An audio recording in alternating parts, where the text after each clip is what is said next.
Olá pessoal, estamos de volta para mais um episódio do Papeando com Plano.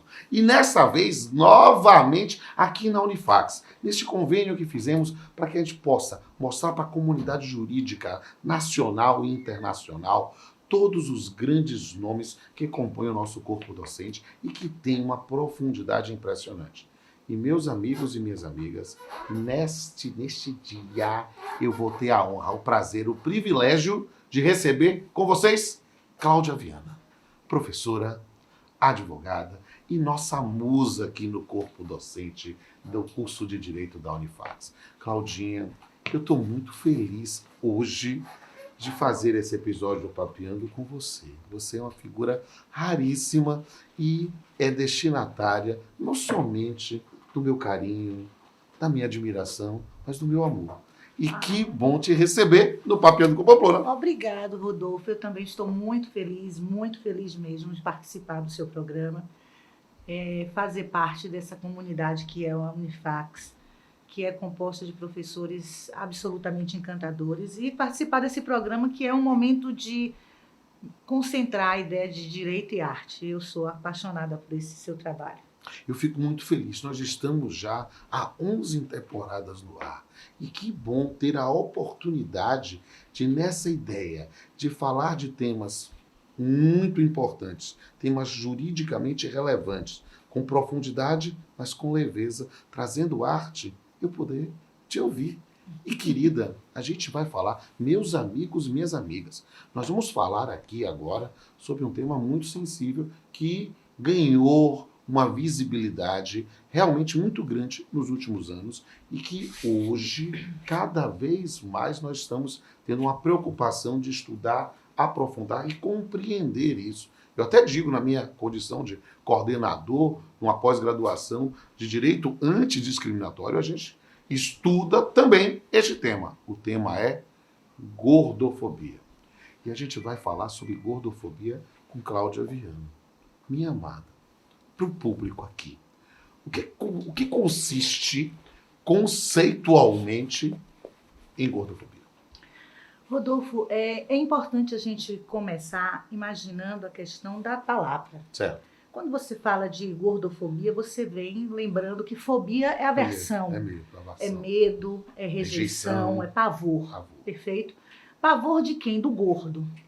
Então, socialmente, a gente trabalha a questão da gordofobia como aquela postura do terror, do temor, da aversão à pessoa do gordo. Sim. Essa postura traz consigo a ideia de que o gordo colocado como uma pessoa marginalizada, trabalhada como alguém posto do lado da sociedade. Alguém que representa um doente, um ser que traz o preconceito de ser visto como algo nefasto, algo repugnante. Algo que deve ser excluído. Deve ser excluído. E por esta razão mesmo, é trabalhado de pouco tempo para cá como alguém que passa a ter direito a ser incluído na sociedade. Por que ele passa a ser incluído? Exatamente porque ele sofre constantemente o trabalho da exclusão social. Exatamente. Como se o gordo fosse alguém menos dentro da sociedade. E isso é algo que a gente vê aos poucos. Nós que somos jovens há mais tempo, né? Nós vimos que já há uma mudança, pelo menos no reconhecimento, ou numa sensibilidade nisso. A gente vê, às vezes, a cadeira diferenciada no cinema, ou alguma coisa que não havia quando nós éramos menos jovens, ou jovens a um tempo mais pretérito. Mas eu queria entender como é que isso se dá juridicamente. Por quê? Como é que é o tratamento da gordofobia no Brasil? Como é que a legislação trata a obesidade e a gordofobia? E se existe alguma política pública direcionada a essas questões? Veja bem, Rodolfo, tecnicamente falando, nós não tínhamos uma legislação que tratava a questão da obesidade como uma questão de saúde pública. Verdade. Por quê? Porque culturalmente, primeiro, tínhamos uma ideia, se você parar para pensar nos nossos pais, de que a criancinha gorda era a criancinha linda. Então, nós temos esse lado cultural que já é um problema. Certo. Qual é o único momento da vida de um ser humano onde ser gordo é linkado à ideia de beleza? Quando é criancinha. Aí depois você passa a ser cobrado para um estereótipo de que beleza é igual a saúde e beleza e saúde estão vinculados à noção de magreza. E neste momento começa a se discutir os parâmetros de que para ser bonito significa ser magro e colocam esses dois pontos como sendo saúde, o que não é realidade. Certo. Mas também não se deve deixar de pensar que a obesidade passou, nesse mesmo momento, a ser estudada mundialmente como algo que traz em si uma análise genética, uma análise psíquica e uma análise hormonal. Então, vamos, eu sou gordo porque eu quero ou eu sou gordo por fatores que interferem na pessoa ser gorda? Dentro desse estudo, então, se constituiu a conclusão científica de que a obesidade é uma doença. Uma doença que, para a Organização Mundial de Saúde, passa a ter um CID. E aí, o Brasil começa a adotar políticas públicas para entender que a obesidade precisa ter um tratamento específico a esse respeito. E este obeso, que não tinha nenhum direito para ele, começa a agregar alguns direitos normatizados a partir, preste atenção, de 2015. Somente em 2015 é que passamos a ter uma legislação que fala de inclusão para o obeso.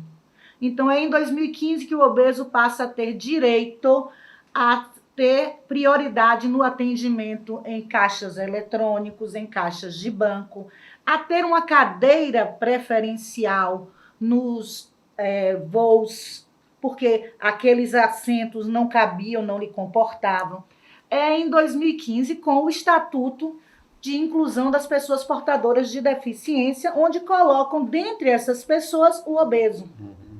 Só que vem agregado a isso uma marca de um preconceito muito grande, porque aí eu vinculo a ideia de ser obeso a uma deficiência, mas não uma deficiência qualquer, a ideia de que você é obeso porque você quer.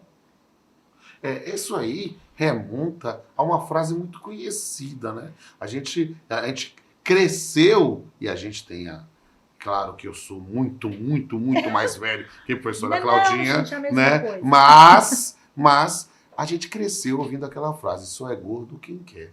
Só é gordo quem quer. De jeito algum. Essa frase é, com certeza, a maior mentira. E uma violência, e eu digo, né? aos seus amigos telespectadores, a maior hipocrisia da sociedade. Essa frase é uma crueldade sem precedentes, sabe? Uma violência. É uma violência. Alguém é doente porque quer? Se obesidade é doença, se obesidade tem um cadastro na Organização Mundial de Saúde, como é que eu posso dizer que só é gordo quem quer? Isso é uma aberração.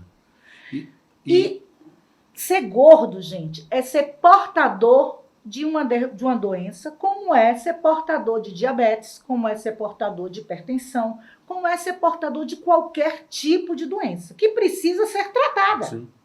Só que com um agravante, meu amigo Rodolfo. Eu sou portador de uma doença que traz um prognóstico, não tem cura. Você é obeso e será sempre obeso. Você pode passar por fases não obeso, controlado. E a questão das taxas e ter o cuidado com o seu colesterol, com todos os índices que a gente precisa, que você pode ser obeso e estar com seus indicadores de saúde absolutamente normais. Pronto, eu sou uma mulher plena. Eu brinco sempre de dizer isso. Eu sou a tristeza, a fonte de depressão de qualquer magro. Porque minhas taxas são de dar inveja, amores. Então, o triglicérido de Cláudia é maravilhoso, o colesterol de Cláudia é maravilhoso. Aliás, qualquer problema que Cláudia tenha decorreu dos tratamentos que ela fez para a obesidade. Isso. Eu não tenho problema nenhum. Em que pese eu ser obesa, minhas taxas São absolutamente normais. normais. Ou seja, a questão de trabalhar a saúde é muito importante. Porque eu queria fazer uma pergunta, uma provocação. Perfeito. Por quê? Porque essa imagem, e você tem um lugar de fala, e isso é interessante. Porque como é que o gordo é visto socialmente? Porque a gente cresceu com a figura do Jô Soares, ou com a figura de o quê? O gordo é o simpático, o gordo é o alegre, o gordo é o gente boa, ou eu sempre fui gordinho, né?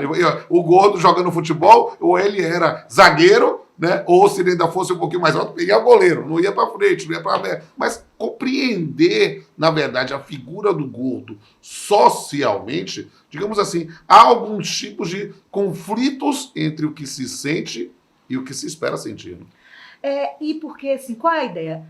Gordo, quais são os rótulos que jogam pro gordo? Gordo é mal amado, gordo é problemático, gordo é desleixado. Não é isso. Gordo é lindo. Gorda é gostosa. Gorda é plena. Gordo é absoluto. Agora, gordo sofre muito. Sim. Porque gordo ele tem que ser mais forte do que qualquer outra pessoa. Porque todas as vezes que você está numa situação de quebra de paradigmas, você, por estar quebrando o paradigma, você é obrigado a ter que ser mais para poder se garantir. Porque a maior violência que o gordo sofre é a violência psíquica. E eu não estou aqui romantizando a obesidade. Pelo amor de Deus, a obesidade, eu volto a frisar, é uma questão de saúde. Mas hoje, Rodolfo, para você entender, não se fala mais de estudar a obesidade olhando somente o IMC. Aquele índice de massa corpórea que a gente traz desde 1970 como sendo o índice de você é saudável, você não é saudável, não é mais visto daquela forma. A ABESO, que é a Associação Brasileira de Estudos da Obesidade e Ciência Metabólica, hoje ela cria um conceito novo de obesidade controlada, onde eu, por exemplo, estou dentro de um estudo para tentar adentrar nesse grupo. O que é uma obesidade controlada? É você olhar a obesidade como algo. Você não é o magro, mas você é aquela pessoa que tem suas taxas controladas há quanto tempo? Qual o seu percentual? Você é saudável? Porque pode existir aquele que tem as suas taxas metabólicas organizadas. Eu hoje não estou controlada, volto a dizer, pelo que eu causei de problemas na bariátrica. Eu quero perguntar sobre isso. E porque eu falando com o pessoal, eu quero falar, vocês estão me vendo em casa, estão me vendo nesse momento da transmissão desse episódio. Eu queria entrevistar a Claudinha. Ela é encantadora, os alunos são loucos por ela. Eu queria entrevistar a Claudinha. E aí eu fui conversar com ela. Claudinha, qual o tema que você acha importante? Ela é professora de civil, muitas coisas assim. E ela falou, gordofobia. Eu digo assim, na hora eu digo, porque eu conheço, me dou bem com ela, né? E ela é essa figura, assim, encantadora. E note, o mesmo fato de eu não ter um preconceito instalado é que a visão social do gordo, às vezes, é uma visão super positiva. Eu sempre acho o gordo aquela figura engraçada, porque eu também sou gordo. E aí eu fico assim, olhando. Olha, gente, Claudinha, eu queria entender, porque eu disse, poxa, mas por que ela é tão bem-humorada? Eu pensei, será que isso aqui é uma brincadeira? Deixa eu entender. Aí eu fui perguntar a história dela. Eu queria saber, porque eu a conhecia como colega, eu a conhecia como advogada, eu conhecia como professora, uma pessoa encantadora, mas eu achei que o tema era perfeito para ela por causa do seu lugar de fala. Eu queria que você falasse um pouco. Acho que esse lado pessoal vale muito a pena nesse programa, até para inspirar outras pessoas. Eu queria que você falasse se os tratamentos para emagrecer. Você já deu uns spoilers aí, né? Mas soltar o que é que você fez, procedimento para emagrecer, como é que você se define nesse lugar de fala. Rodolfo, Claudinha por Claudinha. Claudinha por Claudinha precisa começar dizendo assim, por que eu hoje converso sobre gordofobia? Isso. Porque há 3 anos atrás eu recebi a seguinte informação de minha endócrina, Rodolfo. Eu estava essa mulher forte, essa mulher determinada, porque eu me acho isso. Eu entrei numa depressão pirante, logo após a pandemia. E porque eu tinha ganhado muito peso, eu fiz todos os tratamentos de obesidade possíveis. E meu casamento tinha terminado. Eu estava num momento, cabeça muito transtornada. Cheguei para minha endocrinologista, quando eu comecei a conversar com ela, e qual era a minha zoeira na cabeça foi, meu Deus, eu fiz a bariátrica e estava entrando no meu mental tudo aquilo que as pessoas falam. Como alguém que fez a bariátrica voltou a engordar tudo de novo? Aí ela disse, eu entrei no consultório dela e comecei a chorar. E doutora Beatriz, que é uma pessoa assim maravilhosa, que eu amo profundamente, ela parou, olhou para mim e falou assim, Cláudia, o problema é que você é gordofóbica. Aí eu morri. Eu disse, oi? Como assim eu sou gordofóbica? Você é gordofóbica. Você é gordofóbica com você. Eu disse, doutora, a senhora está ficando doida, está usando drogas? Aí ela disse, não, eu estou sendo sincera com você. Você está se culpando de algo que você ainda não entendeu. Você não está enxergando a doença que você tem. Enquanto você não enxergar a sua doença e não compreender o seu processo, você não vai entender que uma doença crônica ela é recidiva. E toda doença recidiva, a gente tem que estar pronto para começar todos os dias, viver um dia por vez. Aquela frase dela fez eu parar assim, dizer, meu Deus, que incrível. Você tem uma doença igual o alcoólatra. Você não tem que viver nada além do só por hoje. Parei, fiquei quieta e disse, é verdade. E tem que ser feliz só por hoje. E tem que curtir só por hoje. E tem que agradecer só por hoje. Tem que ser essa mulher incrível que você é só por hoje. E tem que lutar por tudo que você luta só por hoje.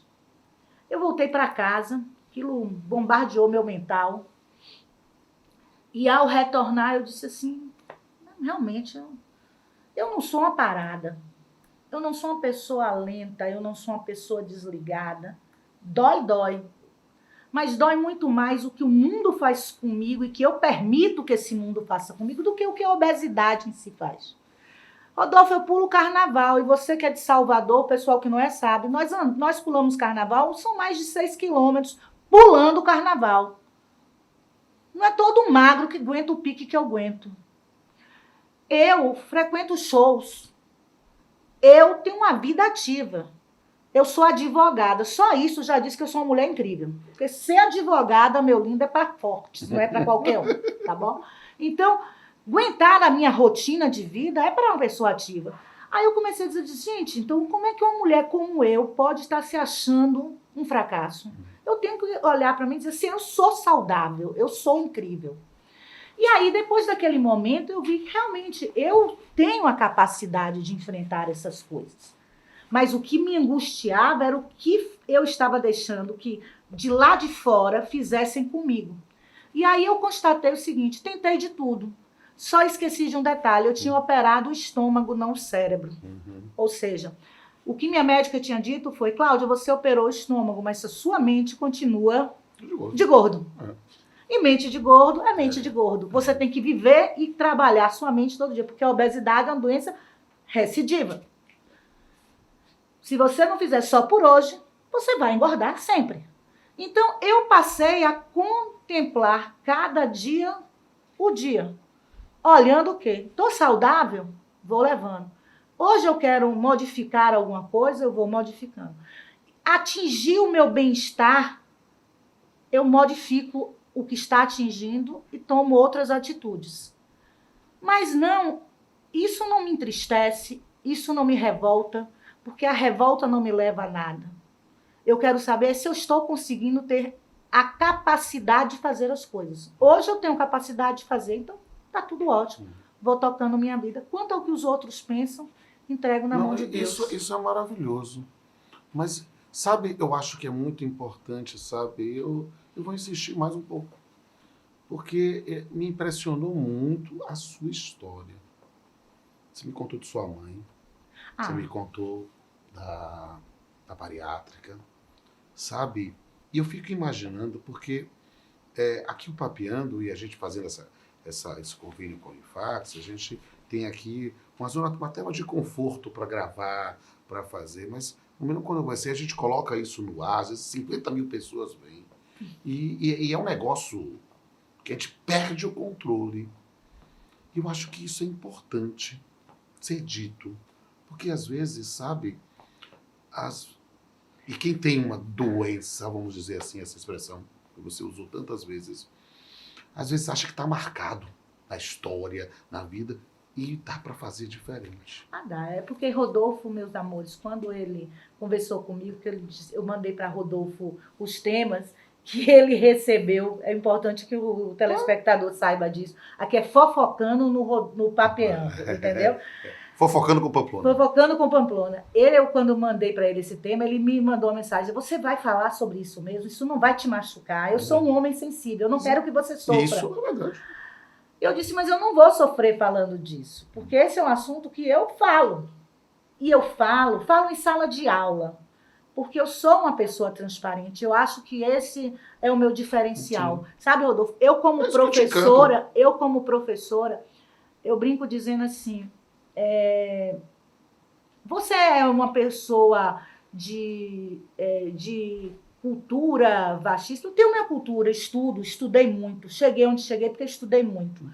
Mas o meu grande diferencial é porque eu sou humana na sala de aula. Eu compartilho com o meu aluno a minha vida. Isso. A minha vida de 30 e tantos anos de advogada, a minha vida de 20 e tantos anos ensinando, a minha vida que fui lá sua colega na pós-graduação, a minha vida de ter sido aluna de diversos professores maravilhosos. É isso que eu vivencio. Então, assim, quando eu disse para vocês, não se preocupe, porque eu quero dividir isso com as pessoas. Porque quando eu escolhi falar da pauta da gordofobia, é porque é a pauta da minha vida. Eu sou Cláudia, uma mulher gorda, filha de uma mulher gorda. Minha mãe morreu por obesidade. Então, na minha família, são 5 mulheres. E cada uma reagiu de um jeito para a perda de minha mãe, para a obesidade, entende? Eu quis ser minha mãe. Então, eu até os 15 anos de idade, eu não tinha esse corpo. Eu virei minha mãe. Então, quem olha as fotos... Eu até mandei para você uma foto dela. Você mandou as fotos, né, gente? Aí, Rodolfo, é que eu faço pesquisa. Eu digo, eu não venho aqui absolutamente virgem. Eu estudo a história da pessoa, estudo o tema e quero aprender. Eu quero dar esse espaço. Foi fantástico. Eu mandei a foto de minha mãe para o Rodolfo. Ele disse, eu não me lembro de você assim. Eu disse, porque não sou eu. É minha mãe. Aí, porque a gente ficou muito parecida. Então, a perda dela marcou Sim. a minha transformação física, entende? Porque a obesidade, ela tem vários fatores Sim. que de gerar. Então, eu tenho a obesidade genética, tenho a obesidade emocional. Isso. Então, eu hoje trato os fatores que me levaram à obesidade. Isso, então, olha que cruel dizer, você é gordo porque você quer. Velho, você sabe o que foi que eu passei? Exato. Você sabe que história eu vivi?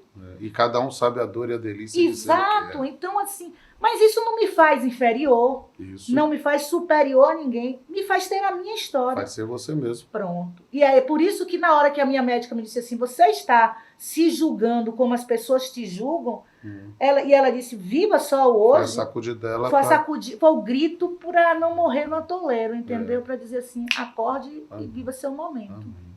Gente... Eu posso ficar tricotando a tarde toda, o dia todo, a noite toda, a vida toda com Claudinha. Mas tem uma plateia que está ansiosa para fazer umas perguntas. Daqui a pouco a gente volta. Olá, doutora Cláudia. É um prazer estar aqui na plateia. Me chamo Gabriel Macena e sou estudante aqui da Unifax do curso de Direito. E a minha pergunta é o seguinte. Como a indústria da beleza do mundo plus size trata a obesidade e se atende ao público-alvo obeso? A indústria do mundo plus size, na verdade, eu acho que ela não atende à necessidade do público. Porque, primeiro, ela tem uma modelagem hoje que acha que a mulher obesa, principalmente o público feminino, não se veste adequadamente. É sempre o mesmo estilo. É raro você encontrar modelos que tragam roupas com as estampas. Eu tenho certa dificuldade de achar. Como eu sou muito exibida, então eu sou uma plus size que visto cores, que visto estampas, que gosto de chamar a atenção, porque eu não vim no mundo para passar despercebida. Então, eu tenho dificuldade de encontrar. Porque é sempre coisas que não são bem cortadas, acham que não querem desenhar o corpo da gente, e eu não gosto disso. Então, eu acho que falta na indústria da moda plus size aquilo que nos atenda de verdade. E também, gente, uma coisa que me choca absurdamente é roupa íntima plus size. Pamplona, as pessoas precisam entender que mulher plus size tem vida. Entende? Tem vida sexual. Tem vida, é um ser humano normal. Exato. Faz igual a qualquer outro. O pessoal não acha isso, entendeu? Não sei qual é o problema. As dificuldades que tem de ver isso é incrível. E aí é uma coisa constrangedora e problemática, porque, amores, gordo gasta dinheiro com roupa. E o que é que acontece normalmente? Gorda, quando vai às compras, compra tudo em excesso, porque quando acha a roupa, sai gastando excessivamente. E, Gabriel, essa é uma questão muito importante na compreensão da necessidade de um atendimento a uma diversidade e fugir de determinados arquétipos, de dizer, olha, o gordo só pode se vestir dessa forma ou de outra. É preciso dizer que todo mundo tem o direito de se vestir do jeito que quiser. Exatamente. Olá, doutora Cláudia. Meu nome é José Cândido, sou professor de Direito, sou aluno do mestrado daqui da Universidade de Salvador, Unifax, e gostaria de saber como falar de saúde da população obesa, tendo em vista a publicidade alimentar existente aqui no Brasil. Zé Cândido, chega a ser dantesco discutir saúde com a propaganda que é feita a respeito da questão alimentar. Até porque, olhe que incoerência, as pessoas que fazem a publicidade são mulheres e homens de corpos bonitos, fazendo publicidade de alimentação. Por favor, deixa eu lhe interromper, porque o gordo é bonito. Então, vou dizer, de corpos magros, você pode dizer isso? Não estou falando de corpos magros, não. Estou falando de corpos musculosos. Musculosos, ou Pronto. seja, corpos eu não gosto delineados, torneados, mas o gordo pode ser bonito, Pronto, o magro... mas eu também certo? acho, mas assim... E são as mulheres que as pessoas botaram na cabeça, viu? Que são os exemplos. E aí, com alimentação péssima, comendo tranqueira. São redes de fast food, como propaganda de alimentação. Criancinhas comendo salgadinhos totalmente tóxicos. Você não vê ninguém fazendo propaganda de vegetais, nenhuma criança fazendo propaganda de alimentação natural, nenhum artista fazendo propaganda de outra coisa. Agora, ficam a vender tratamentos milagrosos que custam uma fortuna para que você milagrosamente também se transforme naquilo que não vai acontecer. Então, é uma incoerência, porque os hábitos alimentares que são propagados são equivocados. Perfeito. Hoje, nos Estados Unidos, só para que a gente possa entender, é proibido, meu amigo, você adquirir nas escolas refrigerantes. É proibido que as mulheres comprem para seus filhos nas escolas comidas à base de açúcar, até a criança fazer 6 meses, exatamente para evitar que a criança desenvolva propensão ao aspecto da diabetes. Aqui no Brasil, você não se preocupa com isso. Então, é uma incoerência entre a questão alimentar e o que define sobre saúde. Eu quero você não obeso, mas lhe alimento de forma equivocada. Estimulando a obesidade. Então, hoje as pessoas são muito mais numa propaganda que não valoriza a ideia, que eu brinco sempre dizendo, da Bela Gil. A Bela Gil é que é a correta. Perfeito, cara. Olá, eu sou João Marcelo, aluno do curso de Direito aqui na Unifax, e eu tenho o prazer, o privilégio de ser aluno da professora Cláudia. E eu gostaria de fazer uma pergunta para a senhora professora. A maior taxação de refrigerantes e produtos que interferem na obesidade pode ser uma medida de disciplina na matéria? João, eu entendo que sim. porque uma prova disso é se nós compararmos o que foi feito com a questão do cigarro, Sim. Rodolfo. Verdade. O aumento da tributação do cigarro ajudou na redução do consumo. Eu acho que a maior taxação, não só da questão do refrigerante, que foi aprovada, inclusive, há pouco tempo, um aumento na taxação do refrigerante por uma interferência das associações de defesa e de estudo e pesquisa da obesidade, mas também de outros alimentos. Qualquer alimento embutido, qualquer alimento multiprocessado deve ser mais, como é que se diz, taxado, para evitar isso.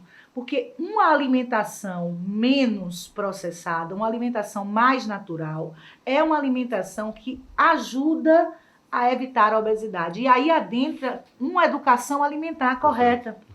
Porque quando eu tenho uma educação alimentar adequada, você pode até ter um peso maior, mas as suas taxas serão mais saudáveis. E aí vem exatamente essa ideia, esse novo conceito de uma obesidade que a gente chama hoje de obesidade controlada. Quebrar o paradigma de olhar a obesidade só pelo IMC e olhar a obesidade a respeito das suas taxas de saúde. Você pode estar acima do seu peso, mas ter taxas saudáveis. Porque aí você vai ter o quê? Uma alimentação mais adequada. Comer feijão com arroz, gente, é bom, desde que o feijão com arroz não seja o feijão com arroz enlatado. Aquele que você fez dentro de casa, daquele arroz, daquele feijão, que é um arroz e um feijão que não foi produzido de forma incorreta, o arroz e o feijão orgânico. Então, essas coisas são essenciais e está se demonstrando hoje. Amigo, já tem um estudo, sabe, João, que mostra que a alimentação da mãe durante a gestação interfere na obesidade da criança. Perfeito. Veja que coisa fantástica. Verdade. Eu não responderia melhor. Olá, Claudinha. Sempre um prazer estar aqui com você. Eu me chamo Cristiane, sou professora e coordenadora aqui do curso e não poderia estar aqui, deixar de estar presente nesse momento tão simbólico e tão importante para a gente. E eu tenho uma pergunta para você, Cacau. Eu queria saber como é viver a obesidade e essa pressão, né, para ser magro em uma sociedade onde o custo, né, para ser magro, para estar magro, é muito alto. Além disso, a gente passa por uma série de preconceitos. Acho que enlouquecedora. É muito difícil. Amigo, é muito difícil. Eu acredito. Eu acho que é a grande dificuldade que eu particularmente tenho. Manter uma estabilidade mental é complicado, porque ser, como é que se diz, mulher na sociedade do século XXI já é complicado. A gente tem que ser a que consegue trabalhar, a que consegue conquistar o seu futuro, a ser independente. Ser a mulher gorda é muito complicado. Então, assim, e as pessoas cobram muito. E hoje eu tenho que ser isso, e se eu quiser fazer um tratamento, só para você entender, viu, Cris? Qual é o custo de uma bariátrica? De 20 a 40 mil reais. Qual é o custo de um tratamento no modelo Ozempic? R$1.030 por mês. Qual é o custo de um spa? R$70 mil por mês. Hoje você consegue entrar na justiça depois de diversos trabalhos, de diversas pesquisas para buscar isso através do SUS. Mas é tudo pelo SUS? Não, você conseguir receber pelo SUS requer uma dinâmica de uma justiça, de um poder judiciário que é complicado de chegar a efetivar. Porque uma coisa é você ganhar na teoria, outra coisa é você receber isso na prática. Você vai responder a esse tratamento? Eu não respondi ao Ozempic. Então, todas essas questões, e você se manter sendo a pessoa que compreende tudo isso e não deprimir diante da cobrança que a sociedade lhe faz. Verdade. Então, eu acho que o maior problema é o equilíbrio emocional. Perfeito. Com o modelo estereotipado que fazem. Perfeito. Certo? De você chegar nos lugares e sempre ser cobrada. Sim. Sabe, Cris, eu não sei se você se lembra, porque Cris é nossa coordenadora aqui, e uma das coisas que mais me chocou esse ano, vou lhe confidenciar isso, foi uma consulta que eu fiz em razão aqui da universidade, e todo mundo gastou 5 minutos na consulta médica. A minha consulta durou 30 minutos. Porque a primeira coisa que a pessoa quis fazer comigo foi me incentivar a fazer de novo a bariátrica. Eu não discuto mais hoje em dia nada. Porque eu antigamente brigava. Como agora eu sou uma mulher medicada, eu simplesmente não brigo. Eu escuto, digo, tá. E fui embora. Quando eu saí, eu liguei para a Cris lá e disse assim, Cris, o médico disse para mim que eu devia me reoperar. Como se eu fosse uma pessoa que desconhecesse o que é bariátrica, quais são as consequências, o que é que ela traz e tal. Ela e você, eu disse, concordei com tudo. Peguei minhas coisas e fui embora. Porque ele não perguntou como é que eu estava. Ele sentou lá e prescreveu para mim um tratamento. Porque para ele é só isso. Não tem nada mais. Então, viver essa sociedade é muito complicado. Para a mulher obesa, eu sei que para o homem gordo é difícil, mas para a mulher obesa é muito mais difícil. Para a mulher é sempre pior. É sempre pior, porque a mulher ela é cobrada excessivamente a respeito disso. Acho que a grande diferença é que eu falo. Talvez por isso que eu não exploda muito. Mas é coisa aí que vem da minha mãe. Eu não sou cuscuz para viver abafada. Tá certo. Olá, Claudinha, professor Pamplona, tudo bem? Meu nome é Guilherme e eu tô aqui para perguntar à minha flor de formosura se, infelizmente, ela já sofreu algum tipo de violência ou ato de discriminação no que tange a gordofobia. Se eu já fui vítima, Guilherme, de atos de gordofobia várias vezes. Várias, inúmeras vezes. Tipo, chegar numa loja para comprar uma roupa e disserem para mim assim, aqui só tem roupa para pessoas normais. Em outro momento, esse foi de todos o mais bucólico. Então, porque eu tenho que desabafar, isso aqui é um desabafo necessário. Candidatura a desembargadora. Esse eu ontem estava me preparando para essa entrevista hoje. Eu disse, meu Deus, o momento foi esse. E aí eu disse, fui candidata a desembargadora, eu não sei se você sabe, em 2016, mais ou menos. E aí, ninguém esperava, na verdade era essa, que eu, Cláudia, que orixá é Cláudia no dique do Tororó? Cláudia sai candidata a desembargadora, ninguém conhecia direito. Quem não conhecia? As pessoas que se achavam donos do poder. Pelo 5º Constitucional. E aí, eu sou a 4ª mais votada para a lista sextupla. E aí eu escuto, na hora que termina a apuração, determinadas pessoas que acreditavam ser detentoras do poder dizerem, esta mulher, além de gorda, feia, como pode ter sido a 4ª mais votada? Eu parei, olhei, respirei, fiz, é por isso. Sou amada. Já vivi vários momentos, Guilherme, de ser discriminada pelo fato de ser gorda. Mas tem algo que eu tenho em mim, que é fruto da criação que eu tive. Se eu me pareço com minha mãe, eu me pareço com ela e ela me ensinou que pessoas, filhas dela, não podem ser fracas. E eu não sou fraca. Eu nasci para resistir. E tem uma musiquinha que Bethânia interpreta que diz assim, eu sou como a haste fina que qualquer brisa verga, mas nenhuma espada corta. Então, meu filho, não adianta tentar me derrubar, porque eu não caio. E que bom que você não cai. E que bom que a gente teve essa oportunidade de te ouvir, de conhecer um pouco mais da sua história, de compartilhar e inspirar com todos e todas que estão nos ouvindo, né? Tantas coisas sensacionais. Eu não tenho dúvida, minha amada Claudinha Viana, que esse programa ele vai entrar para a história. E você já está na história do meu coração há muito tempo. E me dê a honra de um brinde.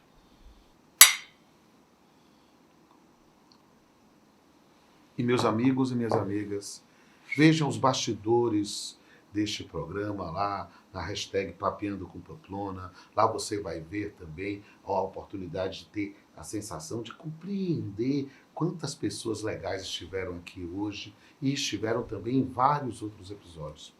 E a gente sempre encerra o Papeando com uma manifestação poética, né? A ideia de que aqui a gente discute temas jurídicos com profundidade e com leveza, mas sempre com um olhar na arte.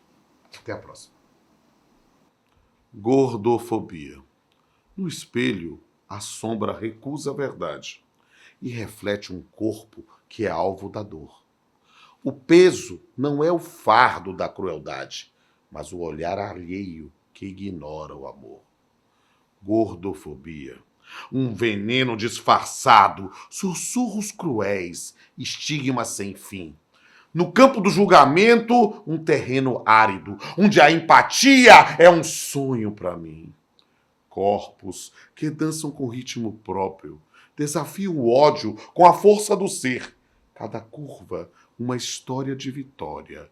Cada ruga, um poema a florescer. Não se mede a alma em gramas ou quilos, nem se conta a vida por padrões rasos. O valor não se encontra em números frios, mas no calor humano e nos afagos e abraços. Quebrar as correntes do preconceito, olhar com olhos que enxergam além. No vasto universo da diversidade, onde todos são dignos de ser meu bem. Até a próxima.